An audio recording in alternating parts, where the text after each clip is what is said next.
अपने YouTube channel TMC knowledge में आप सभी का स्वागत करता हूं।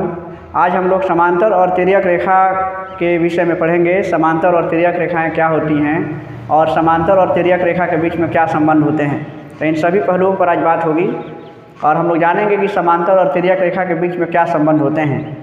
तो आइए शुरू करते हैं। समांतर रेखा यानी कि इसको हम लोग कहते हैं पैरेलल लाइन्स, इसको पैरेलल लाइन कहा जाता है। और ये तिर्यक रेखा है, इसको कहते हैं ट्रांसवर्सल लाइन, ट्रांसवर्सल लाइन्स ये है। तो पैरेलल और ट्रांसवर्सल लाइन है। देखिए समांतर रेखा किसे कहते हैं? समांतर रेखा, समांतर रेखा जैसे इसके नाम से स्पष्ट है, सम जोड़ अंतर समांतर होता है। तो समांतर का मतलब हुआ कि वैसी दो रेखाएं जो समान दूरी पर है और वो जो दोनों कभी मिलती नहीं हो, वैसी दो रेखाएं जो एक समान दूरी पर हो, यानी कि उनके बीच की दूरी एक समान हो और दोनों रेखाएं कभी आपस में मिले नहीं, तो उसे कहते हैं समांतर रेखा। यानी कि मान लेते हैं कि अगर ये दो रेखाएं हम खींच देते हैं, अगर इनके बीच की दूरी अगर समान है तो हम इसको आगे इतना भी बढ़ाएंगे, ये दोनों रेखाएं कभी मिलेंगी नहीं, तो ये समांतर रेखाएं होंगी। अगर मान लेते हैं कि हम ऐसी कोई दो रेखाएं खींच देते हैं, तो यहाँ हम देखते हैं कि ये क्या है कि ये समांतर रेखाएं तो हो सकती हैं, ये समांतर रेखा है, लेकिन ये वाली जो रेखा है ये समांतर रेखा नहीं है। इसलिए नहीं है क्योंकि यहाँ देख रहे हैं कि यहाँ इनके बीच की दूरी ज़्यादा है, यहाँ कम है। जैसे ही इसको हम आगे यहाँ बढ़ाना शुरू करते हैं, वो कहीं ना कहीं आगे चल के यहाँ पे ये एक दूसरे को काट सकती हैं। तो इस तरीके से हम कह सकते हैं कि ये समांतर रेखाएं नहीं है और ये समांतर रेखाएं हैं। तो समांतर रेखाएं जो एक समान दूरी पर हों और जो कभी मिले नहीं, उसे कहते हैं समांतर रेखा। आप इसे देखते हैं, समांतर रेखा है वैसी रेखाएं जो एक समान दूरी पर हों और आपस में कभी मिलती नहीं हो, उसे समांतर रेखा कहते हैं। जैसे मान लेते हैं कि यहाँ हमने दो रेखाएं खींची हैं, दो रेखाएं खींचा, जिसमें देखिए यहाँ पे ये L है और ये M है, इन दोनों के बीच की दूरी समान है और ये कभी आपस में मिलेगी नहीं। इसको हम आगे कितना ही बढ़ाएंगे, क्योंकि इनके बीच की दूरी एक समान है तो वो कभी आपस में नहीं मिलेंगी। तो इस तरीके से ये समांतर रेखाएँ हो गई। समांतर रेखा का ये दिखने का तरीका है कि L और L समांतर M इसको पढ़ेंगे, यानी कि हम दो जो है कि ऐसे समांतर रेखाओं को ऐसे सिंबल के रूप में लिखते हैं, ये समांतर रेखा को दर्शाती हैं। अब तिर्यक रेखा के बारे में जानना है कि तिर्यक रेखाएं क्या होती हैं। तो तिर्यक रेखा का मतलब है कि वैसी रेखा जो दो समांतर रेखाओं को या दो रेखाओं को एक से अधिक बिंदुओं पर प्रतिच्छेद करती है, उसे कहते हैं तिर्यक रेखा। तो तिर्यक रेखा क्या करती है कि दो रेखाओं को एक से अधिक बिंदुओं पर प्रतिच्छेद करती है, तो उसे तिर्यक रेखा कहते हैं। अब यहाँ हम देखते हैं कि ये दो समांतर रेखाएं हैं L और M, और अगर इसको कोई रेखा अगर ऐसे इसको कोई रेखा काटती है, तो ये मान लेते हैं कि यहाँ पर एक बिंदु पे प्रतिच्छेद कर रही है और एक दूसरा बिंदु यहाँ है। तो मान लेते हैं कि ये कोई बिंदु अगर P है और ये Q है, तो ये दो रेखाएं थी, मान लीजिए समांतर रेखाएं हैं L और M हैं, और इससे कोई रेखा P और Q बिंदुओं पर प्रतिच्छेद करती हैं, तो ये क्या हो जाएंगी? ये तिर्यक रेखा हो जाएंगी। हम इसका भी नाम कुछ दे सकते हैं।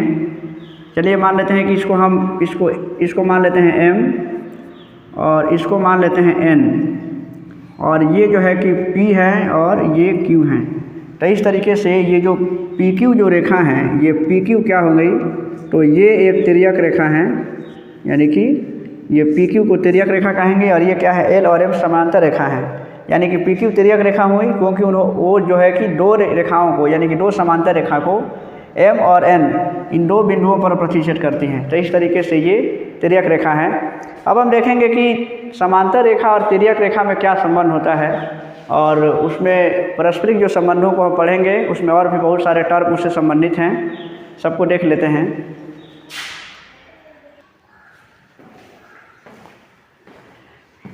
अब हम लोग देखेंगे कि अगर मान लेते हैं कि कोई समांतर रेखा है और उस पर कोई तिर्यक रेखा उसे प्रतिच्छेद करती है, तो समांतर और तिर्यक रेखाओं के बीच में कैसे कोण बनते हैं, उनके बीच में क्या संबंध है।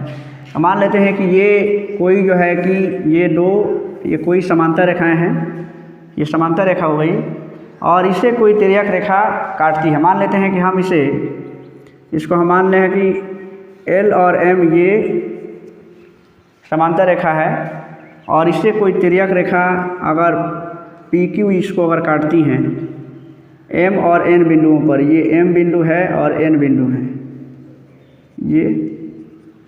अब क्या है कि यहाँ जब ये दोनों जब रेखाएं एक दूसरे को, ये समांतर रेखा तिर्यक रेखा एक दूसरे को प्रतिच्छेद करती हैं, तिर्यक रेखा जब इन लोगों को, इन दोनों ही रेखाओं को यानी कि समांतर रेखा को एम और एन बिंदुओं पर प्रतिच्छेद करती है, तो अब इनके बीच में क्या संबंध है। तो देखिए यहाँ जब रेखाएं प्रतिच्छेद करती है तो यहाँ कोण बनेगा, फिर यहाँ कोण बनेगा, इसी तरह से फिर यहाँ भी कोण बनेगा और फिर ऐसे कोण बनेगा।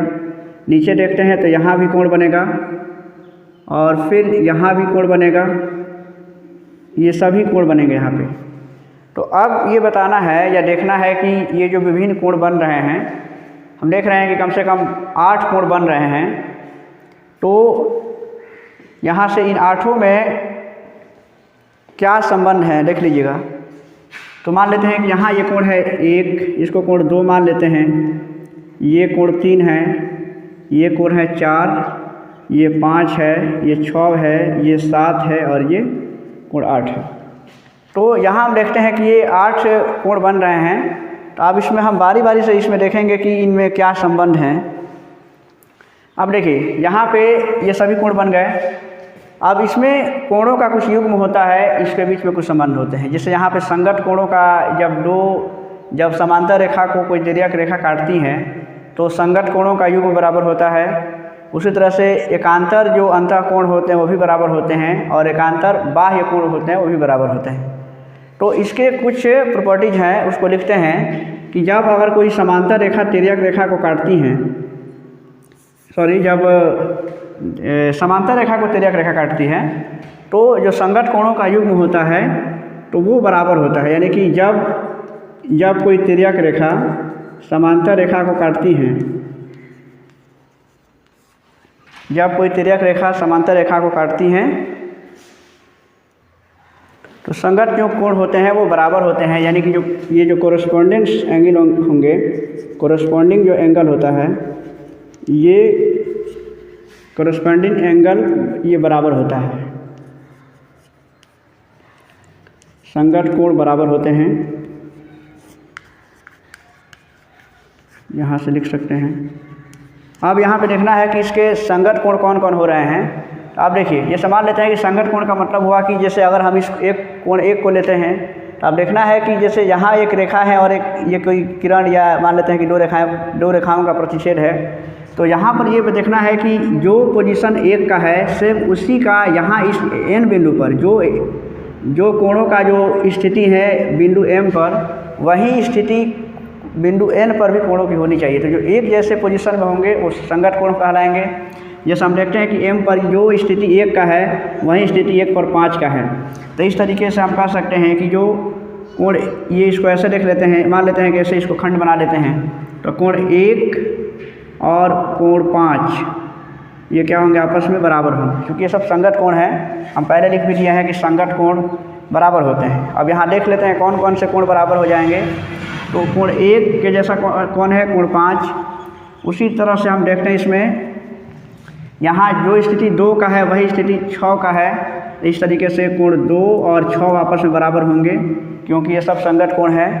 इसी तरह से ये ऊपर हो गया। फिर यहाँ देख लेते हैं कि जो पोजीशन 4 का है तो यहाँ देखेंगे कोण 4, और ये जो है जो 4 की स्थिति है वही 8 की है, यानी कि यहाँ ये हो जाएगा कोण 8। ये दोनों बराबर होंगे क्योंकि ये भी संगत कोण है।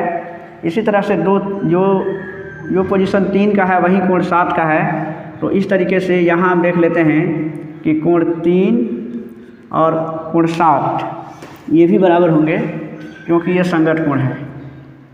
तो इस तरीके से हम देख रहे हैं कि संगत कोणों का जो युग्म है, और ये सभी क्या है तो संगत कोण है, और संगत कोणों का युग्म क्या होता है तो आपस में बराबर होता है जब समांतर रेखा को तिर्यक रेखा प्रतिच्छेद करती है।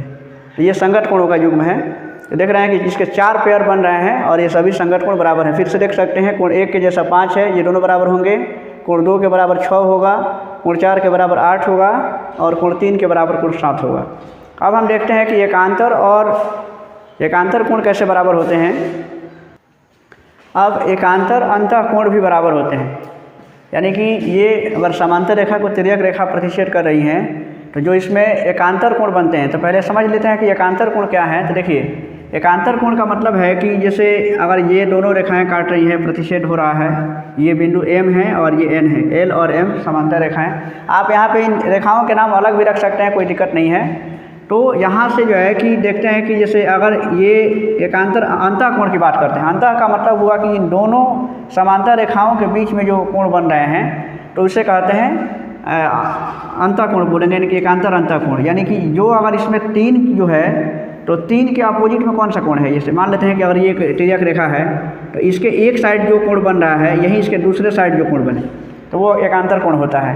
यानी कि इसमें 3 और 3 के जस्ट अपोजिट में कौन बन रहा है इधर, तो 4, 3 और 5, यानी कि 3 और 5 क्या हुए, एकांतर कोण हुए। और इस तरीके से 3 और 5 आपस में बराबर होंगे।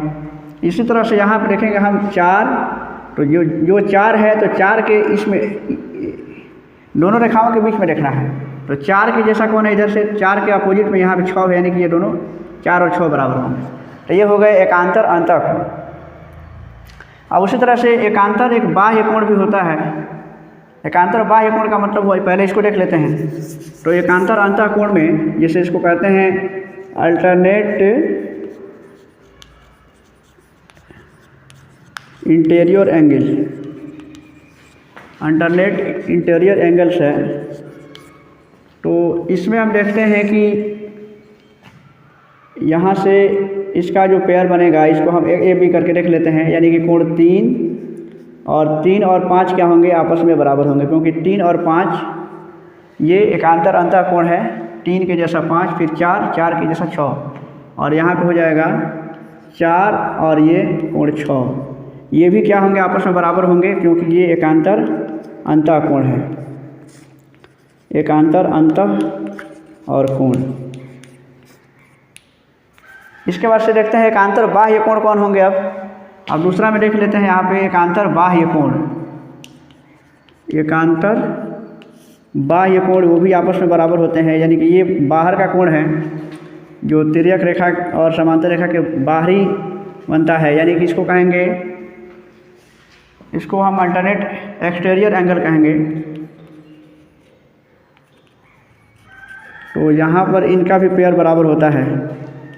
देखिए, एकांतर बाह्य कोण में कौन आएगा, तो जैसे मान लेते हैं कि ये कोण 1 है, तो 1 के जैसा कौन है, तो 7। जैसे ये बाहर है तो ये भी बाहर है, तो ये इस तिर्यक रेखा के एक साइड बनेगा, दूसरा अपोजिट साइड बनेगा, तो ये एकांतर होंगे। इसी तरह से अगर हम यहाँ देखेंगे कि कोण 2 है, तो 2 के अपोजिट कौन है, तो 8 है, तो 2 और 8 बराबर होंगे। यानी कि यहाँ से आएगा, ऐसे समझ लेते हैं, कोण 1 और कोण 1 के बराबर कौन होगा, तभी बताया कि कोण 1 है, ये भी बाहर से ये 7 है, तो कोण 1 और कोण 7। इसी तरह से बी में देख लीजिए, तो यहाँ पे एकांतर अंतः बाह्य कोण का पेयर बनेगा, कोण 2 है, कोण 2 के बाद से ये कोण 8 जो है, ये दोनों बाहर हैं और एक दूसरे के अपोजिट हैं।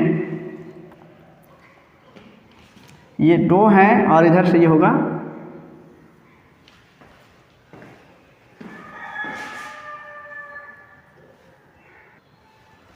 तो यहाँ से अब एकांतर कोण का एक और पेयर बन रहा है जो बाह्य कोण है। ये 2 हैं और इधर से ये 8 हैं, तो इस तरीके से यहाँ पे लिख देंगे हम कोण 2 और बराबर कोण 8। तो ये क्या है, एकांतर बाह्य कोण है। तो इतना चीज़ हुआ। अब इसमें एक और चीज़ देखना है कि तिर्यक रेखा के एक ही ओर के जो कोण होते हैं उन दोनों का जोड़ 180 के बराबर होता है। यानी कि तिर्यक रेखा के एक ही ओर का मतलब क्या हुआ, जैसे ये तिर्यक रेखा है तो इसके एक ही ओर ये कोण 4 बन रहा है और ये 5 है, तो इस 4 और 5 इन दोनों का जोड़ जो होगा 180 के बराबर होगा।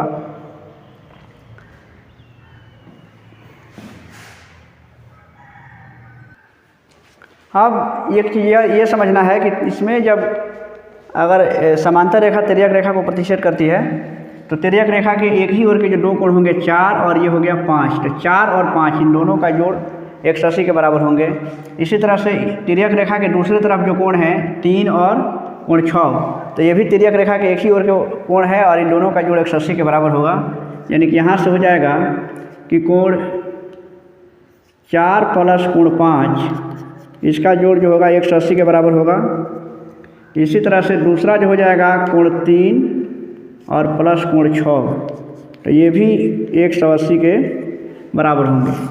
तो ये समांतर और तिर्यक रेखा से संबंधित महत्वपूर्ण कुछ जानकारी थी, और इसी के आधार पर हम विभिन्न थ्योरम या विभिन्न जो क्वेश्चंस हैं उसको हल कर सकते हैं। इसी के आधार पर हम ये भी सिद्ध कर सकते हैं, ये जो समांतर और तिर्यक रेखा का जो गुण है उस आधार पर ये भी सिद्ध किया जाता है कि त्रिभुज के तीनों कोणों का जोड़ कैसे 180 डिग्री हो जाता है। तो इन सब को हम इसी के मदद से हम ये मतलब इसको सिद्ध कर सकते हैं।